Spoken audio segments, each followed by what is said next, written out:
नमस्कार, आदाब। मेरे ठीक पीछे ये जो गाड़ियाँ आती हुई दिखाई दे रही हैं, यहाँ से करीब करीब 50 किलोमीटर की दूरी पर मुंबई नगरी है। मुंबई नगरी की कहानी पूरी दुनिया के सामने है। अगर हमारे देश का कोई बच्चा अपने घर से भागता है तो मुंबई ही आता है, और मुंबई देखने के लिए पूरी दुनिया से लोग यहाँ आते हैं। और इस वक्त मैं और मेरे सहयोगी सुल्तान कुरैशी जहाँ खड़े हैं, ये भिवंडी बाईपास है। ये road Mumbai Agra road national highway number 3 है, और यहाँ से करीब करीब 50 किलोमीटर की दूरी पर मंत्रालय, महाराष्ट्र की राजधानी और पूरे देश की आर्थिक राजधानी मुंबई। जो कारोबार कहीं ना चले, मुंबई में कार्यालय डालिए, वो कारोबार आगे बढ़ता ही है, क्योंकि मुंबई पूरी दुनिया से समुद्र के कारण, हवाई जहाज़ के रास्तों के कारण और ट्रेन के रास्तों के कारण कनेक्ट है।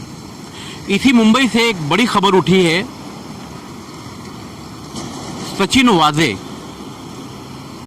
एंटेलिया प्रकरण जो था, अंबानी परिवार से जुड़ा हुआ, और अंबानी परिवार के घर के बाहर जो स्कॉर्पियो मिली, इनोवा मिली, स्कॉर्पियो में जो जिलेटिन की छड़ें बरामद हुई, वो कड़ी अब देखिए कहाँ से कहाँ जा रही है। सचिन वाजे की गिरफ्तारी के बाद मुंबई पुलिस कमिश्नर परमवीर सिंह को उनकी जगह से हटा दिया गया और उन्हें होमगार्ड की जिम्मेदारी सौंपी गई। एएनआई की जांच चल रही है सचिन वाजे को लेकर, और कई सफ़ेद पोश लोग उसमें फंसेंगे ऐसी उम्मीद है, और महाराष्ट्र पुलिस के कुछ लोग भी उसमें आएंगे घेरे में।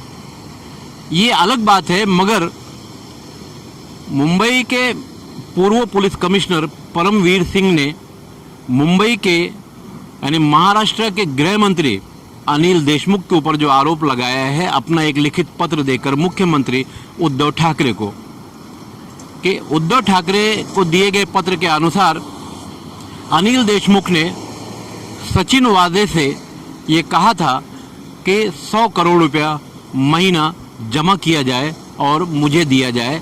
इस पत्र की माने तो यही सच्चाई है।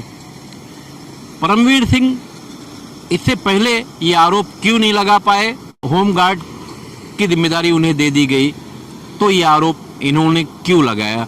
हालांकि ये आरोप इसके पहले, अगर लोगों को याद होगा, प्रधानमंत्री कार्यालय में, यानी जिसे पीएमओ कहा जाता है, वहाँ हर्षद मेहता जो अब दुनिया में नहीं है, इस बंदे ने भी आरोप लगाया था कि 2 सूटकेस भरकर पैसे मैंने पहुँचाए हैं। रिश्वत का कारोबार हमारे देश में कितनी तेज़ी से फैला है, इसका एक नज़ारा गृह मंत्री के ऊपर जो आरोप लगा है 100 करोड़ रुपया हर महीना देने का। अगर हम थोड़ा सा पीछे जाएंगे तो टाइम्स ऑफ इंडिया की एक रिपोर्ट के अनुसार महाराष्ट्र पुलिस रोज़ 40 करोड़ रुपया वसूलती है। ये 40 करोड़ रुपया वसूलने का जो मामला था, जो ये रिपोर्ट थी, लगभग 10 साल पुरानी है, और अब अनिल देशमुख जो गृह मंत्री हैं, उनके ऊपर ये आरोप है कि 100 करोड़ रुपया हर महीना मेरे पास पहुंचाया जाए। तो इस 100 करोड़ में क्या सिर्फ गृह मंत्री का हिस्सा है? इस 100 करोड़ के पीछे और कौन कौन लोग हैं, इसकी अब जांच होनी चाहिए, क्योंकि महाराष्ट्र में जो सरकार है, शिवसेना, कांग्रेस और राष्ट्रवादी की, इतने बड़े बड़े आरोप सामने आ रहे हैं, तो आने वाले दिनों में क्या दूसरे जो पक्ष है, इनका सबसे बड़ा विरोधी पक्ष भारतीय जनता पार्टी है, जिसकी केंद्र में सत्ता भी है, और महाराष्ट्र की इस सत्ता के पहले इनकी ही सत्ता थी और फडणवीस मुख्यमंत्री भी थे। अब आवाज़ उठने लगी है कि सरकार जवाब दे और सरकार को बर्खास्त किया जाए। मगर एक सवाल उठता है कि कोरोना एक तरफ महाराष्ट्र में तेज़ी से फैल रहा है, इस बीच महाराष्ट्र पुलिस का एक जवान एएनआई के हिरासत में चला जाता है। सचिन वाजे के घर से जो 5 गाड़ियां मिली हैं, ये करोड़ों की संपत्ति, क्योंकि सचिन वाजे की पूरी टीम अभी 1 साल पूरा हुआ है, वापस इन्हें महाराष्ट्र पुलिस के डिपार्टमेंट ने ड्यूटी पर लिया था। तो इस 1 साल के बीच इतनी लैंड क्रूज़र जैसी गाड़ियाँ, इस तरह की महंगी महंगी गाड़ियाँ, तो आखिर महाराष्ट्र में पुलिस के जो अधिकारी हैं उनकी कमाई कितनी है, ये सचिन वादे की जो संपत्तियां दिखाई दे रही हैं और एनआईए जो जांच कर रही है उससे साबित हो रहा है।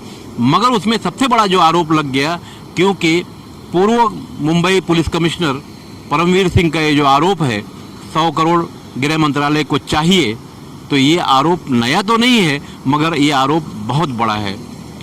अब कहीं ना कहीं ये कड़ी बड़ी तेज़ी से आगे बढ़ रही है। आने वाले दिनों में सचिन वादे ने किसका किसका नाम लिया है, क्योंकि एएनआई कुछ लोगों से पूछताछ भी कर रही है और पूछताछ करने के लिए हिरासत में भी ले चुकी है।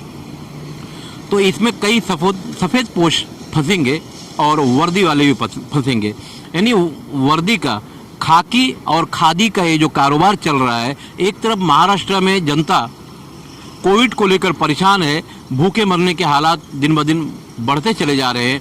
ऐसे में 100 करोड़ का जो ये आरोप आ रहा है, तो इसका जवाब महाराष्ट्र के मुख्यमंत्री उद्धव ठाकरे को देना चाहिए, क्योंकि मनसे ने भी आवाज़ उठाई है कि मुख्यमंत्री इस्तीफा दे और भारतीय जनता पार्टी जो इनका सबसे बड़ा विरोधी पक्ष है फिलहाल, ये इन्हें बख्शेगा नहीं।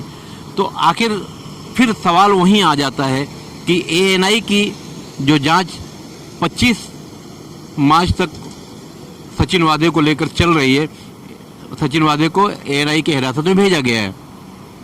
तो इस बीच क्या खुलकर सामने आता है, कितने सफ़ेद पोश पकड़े जाते हैं, कितने खाकी वाले पकड़े जाते हैं, ये तो बात की बात है। मगर ऐसा ना हो कि जब सरकार खुद ही फंसने लगे तो सारे मामले को दबा दिया जाए और सचिन वादे को बलि का बकरा बना दिया जाए।